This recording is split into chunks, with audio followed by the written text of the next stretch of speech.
as I'm pacing the pews in a church corridor, and I can't help but to hear, no, I can't help but to hear an exchanging of words.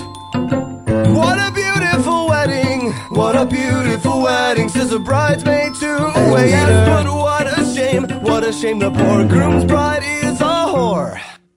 I chime in with a haven't you people ever heard of closing a goddamn door? No, it's much better to face these kinds of things with a sense of poison rationality. I chime in, haven't you people ever heard of closing a goddamn door? No, much better to face these kinds of things with a sense of, well, in fact, well, I'll look at it this way, I mean, technically our marriage is saved.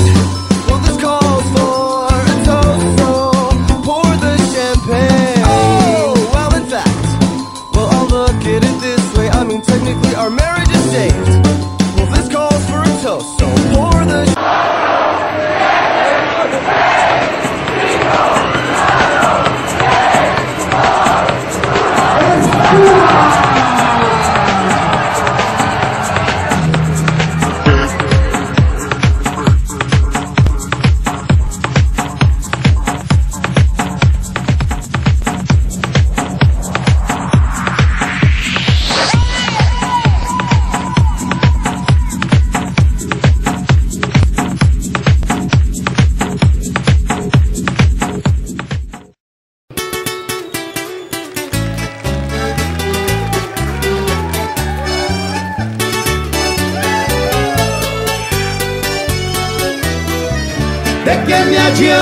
viver na cidade se a felicidade não me acompanhar.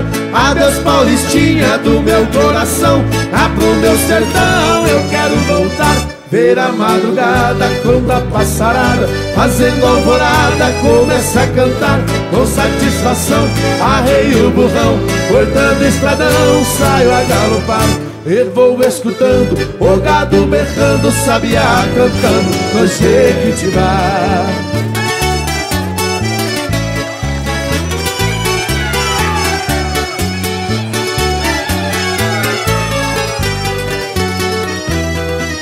Pra minha mãezinha já telegrafei e já me cansei de tanto sofrer. Esta madrugada estarei de partida da terra querida que me viu nascer.